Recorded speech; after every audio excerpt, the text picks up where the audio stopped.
what's going on, everybody? This is Billy Ray Valentine reviewing Monday Night Raw for OneWrestling.com. 3 takeaways from this week's Monday Night Raw. 1, Wrestlemania will probably not be running wild. Don't know why. 2, Sting is still the man. 3, Brock Lesnar is going to beat Roman Reigns as if Roman Reigns was in prison. That's what they said. Let's get into the report. So Raw started off with Seth Rollins and the Authority in the ring. And Seth Rollins is complaining about how he got screwed over last week by Randy Orton. Randy Orton turning on him like he didn't see that coming. Obviously he didn't. So he's complaining about it with the rest of the Authority in the ring. But he goes ahead and accepts Randy Orton's challenge for WrestleMania for a one-on-one match. With one condition, of course, he needs to meet Randy Orton. Randy Orton needs to meet Seth Rollins in the ring that night on Monday Night Raw. Now, 2 things here. Seth Rollins cuts an excellent promo. He's great at it. And he's an excellent heel. And I said that last week, but I'll say it again this week, and I'll tell you why. He's in his hometown. Everyone's cheering for him, and he doesn't embrace it. He immediately turns around and turns it on him and acts like a heel should. You know, a heel shouldn't want to be cheered. They want to be jeered. You know, they want to be booed. And Seth Rollins turned that crowd around very fast. He went ahead and did that in this match, in that promo, I mean. And that was very, very cool. So we move on to the Divas match. It was a Divas match to open up the festivities on Monday Night Raw. We had AJ Lee versus the Divas champion, Nikki Bella. AJ Lee came out with Paige, and Nikki Bella came out with her sister Brie. They were each in each other's respective corners. Not a bad match, and they gave these girls some time to go, more than 2 minutes, which I appreciated. And you know what? They put together a pretty enjoyable match. It wasn't the greatest match I've ever seen, but it certainly wasn't the worst. There was some shenanigans going on the outside between Paige and Brie, and at the end of the day, Nikki Bella hit the rack attack and defeated AJ Lee. And like I said, not a bad match, man. I enjoyed it. You know, it wasn't the greatest, but it was pretty good. And then we moved on after that to Ryback versus The Miz. And this is all leading up to, of course, the big explosion between Mizdow and The Miz at WrestleMania in this Battle Royal, in the Andre the Giant Battle Royal. So Ryback goes over here in an okay match. It was enjoyable as well. But the main thing that we took from this match was Mizdow and The Miz going at each other, and the growing tension between both of them. At the end of this match, after the match was over, Miz hits Mizdow with the skull-crushing finale and lays him out. And something's going to go down at that Battle Royal at WrestleMania. I hope they're the last 2 in this Battle Royal, and Mizdow dumps him out, and Mizdow wins. Wouldn't that be great?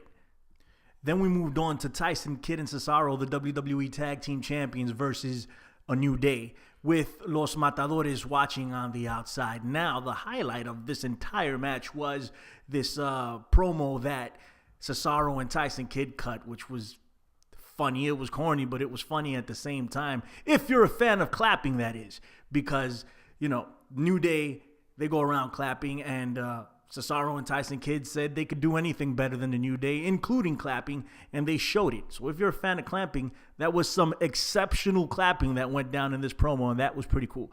Anyway, at the end of it, Cesaro rolled up Kofi Kingston for the win, and of course, Los Matadores interjected themselves in the post-match activities, and they assaulted the New Day, and everything went crazy, and then it finished with El Torito hitting a Hurricane Rana to the outside on Cesaro, and that's the way that went down. I really don't know what they're building here. I think they were going to build some type of 4-way at WrestleMania, but now the Usos are maybe out. I know one of the Usos is hurt. I don't know which one, and that's why they weren't at Raw. They haven't been at house shows, and the WrestleMania may be in jeopardy, so I don't know if they're going to stick to a 3-way tag team match between these guys at WrestleMania, or they're going to interject somebody like the Ascension or something like that. Either way, Cesaro and Tyson Kidd should hold on to these straps. I would like for them to continue going on with this reign. They're a good tag team. They're a really good tag team. They have a lot of great chemistry, and I dig it, man. I hope they keep these guys going. I kind of enjoyed this too. We also got a contract signing for the United States title match at WrestleMania, John Cena versus Rusev. Now, we didn't get Lana. The crowd was really upset about this, that Lana wasn't there, and started chanting for Lana. Instead of Lana, we got a bootleg lawyer from Russia. At least they'd have us believe it was from Russia. I don't know, man. This guy had the worst Russian accent ever. I mean, I think the WWE can afford to buy a better actor with a better Russian accent. But maybe this is what they meant to do, is have this guy clearly not be Russian. And Rusev just plucked him out of somewhere to try and bail himself out of this match. Bradshaw said something really funny, actually. He said, didn't I see that guy parking cars outside? I thought that was hilarious. I don't know why. But, so this guy was just that bad. It was so obvious that he wasn't, a Russian guy because his accent was horrible. Anyway, Cena, before Rusev came out with this fake Russian lawyer, Cena cut a promo talking about how this is the most important contract signing of his life. And he also said that it wasn't a contract. It was a declaration of independence. And the match would be the revolution, for the U.S. and, seeing you guys get it. Anyway, so Rusev, doesn't want to do it apparently. He chickens out. And he says that, he never agreed to this match. It was Lana that agreed to the match. Therefore, he shouldn't be bounded to have this match. But at the end of this, Rusev cuts a really good anti-American promo. Rusev is really good. And he goes ahead, signs the contract, turns the table around, and takes off, So we're going to get a match at WrestleMania, Cena versus Rusev for the U.S. title. The big question is what they're going to do with the U.S. title after Cena gets his hands on it. Because Cena's winning at WrestleMania, make no bones about it, hands down. So when Cena gets the U.S. title, what's going to happen to this U.S. title? Is he going to actually defend it, or will he just give it up, and will there be a tournament for it, or will it be consolidated with the Intercontinental title? All of these are questions that should be asked, because this is inevitably what's going to happen. Cena is not going to have a long run with that belt, if a run at all. At least that's my opinion. Then we get into a pre-taped interview with the Conqueror, Brock Lesnar, the WWE champion. It was a great interview, man. But when is it not when Brock is around, right? So Brock goes on to say what he's going to do to Roman Reigns. Things that I can't repeat here on OneWrestling.com. So I won't. But if you want to know what it is, go check it out. I'm sure you can find the pre-taped interview somewhere. He talks about all the people he disposed of. He talks about not being remorseful for ending the Undertaker streak, and he shouldn't be. He talks about sending The Rock to Hollywood. He talks about destroying John Cena, 16 German suplexes to the back of the head. He talks about that, and it's very cool. Brock Lesnar, there's a lot of parallels between Brock Lesnar and CM Punk at this time, because when CM Punk was at the very top, the top of his run, in my opinion, was when he was leaving the WWE, supposedly, with the WWE title. Isn't it ironic that Paul Heyman is now managing a guy that may really leave the WWE, and he is just coincidentally holding the WWE title? The whole gimmick here that they're going with, which leads me to believe that Brock Lesnar is going to stick around, is that he can potentially leave the WWE with the WWE title, which was the whole gimmick that they did with CM Punk back in the day, and that should be noted. So, and that's also a really bad thing for Roman Reigns, I think, because when CM Punk was going through that gimmick, was going through that storyline, people loved it. People ate it up with a spoon, and I think that they're going to love it, or are loving it, with Brock Lesnar, which will make things very difficult for Roman Reigns if he wins this match at WrestleMania. Me personally, I would have, if Brock Lesnar is going to stick around, I would have Brock Lesnar win this match at WrestleMania. It just makes sense to me. I don't think Roman Reigns is exactly ready for it.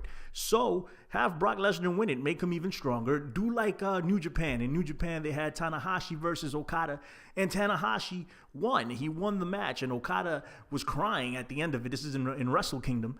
And Tanahashi just wasn't ready, but you get the sense that he's going to come back, and he's going to come back to claim that title. And this is the same story that can be told for Roman Reigns. I think he'll be better served for that. And, you know, even when he loses at WrestleMania, we have a side story for him. We have another thing that he can do. Bo Dallas can come back and cut a promo on him the next night. The next night on Monday Night Raw, and just told him, listen, Roman Reigns, I know that you wanted to beat Brock Lesnar and win the WWE title, but you fell just a little short.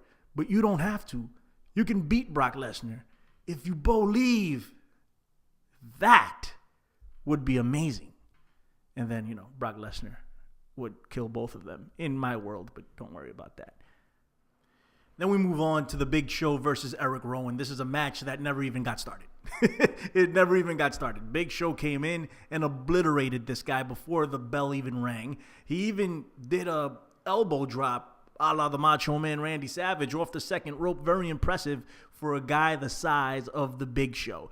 Beat the trash out of Erick Rowan before the bell even rung. And then he walked out.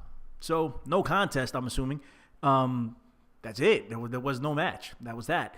Then we got an impromptu battle royal. Kane apparently had gathered a ton of people in the ring so he can show everyone what he was going to do at the Andre the Giant battle royal. And then Mark Henry came out, and Mark Henry threw his hat for the Andre the Giant battle royal. He said he wanted to be in it. They then proceeded to clear the ring very quickly. They threw everyone out of the battle royal, and at the end it was just Kane and Mark Henry. But my man, Axelmania, Curtis Axel, was still in this thing. He was hanging out outside very astutely. He's still in the Royal Rumble, by the way. Let's not forget that, okay? And he came out, and he was able to eliminate Kane. Joe, the crowd popped, because I popped, I should say, when I thought that Axelmania, Curtis Axel, was going to win, because I thought he was going to dump over them over the top rope, and I would have really enjoyed that. So I think they messed up on that spot. I think the crowd would have lost their mind if Curtis Axel would have actually won this impromptu battle royal. Not the way it turned out, though. Mark Henry disposed of him very quickly. It was okay. It wasn't the best way to sell this battle royal because it didn't look like there was much competition. Everyone that was in that impromptu battle royal is supposed to be at the Andre the Giant Battle Royal at WrestleMania, and they all got tossed out of there very, very fast. So, hey, I'm sure they were trying to achieve something. What that is, I don't know. Then Paul Heyman comes out and cuts a promo. He says that Brock Lesnar is not coming to make love. No, he's not. Do not be mistaken. There will be no lovemaking at WrestleMania. He's going to come to make war. He's going to do bad things to Roman Reigns. Then Roman Reigns comes out. He can't help himself. You know, he has to confront Paul Heyman, but not exactly. He kind of ignores him and talks straight to Brock Lesnar. He's wearing a T-shirt that says, I can and I will. I think that's what it says. Hold on, let me see. Yeah, I can and I will, much like John Cena's Never Give Up. So it's like they're creating a clone John Cena here. Actually, not a bad promo by Roman Reigns. Can't even hate. You know, it wasn't spectacular, but it wasn't bad. You know, and most times Roman Reigns comes out and it's not. We all know. I mean, that's one of his biggest hangups, one of his biggest pitfalls is that he just can't cut a promo. But he looked more relaxed. He looked a little bit more natural, you know, in the role. Like, I think maybe he might be finding some type of groove when it comes to the mic. Anyway, it was better, you know, so he will believe that.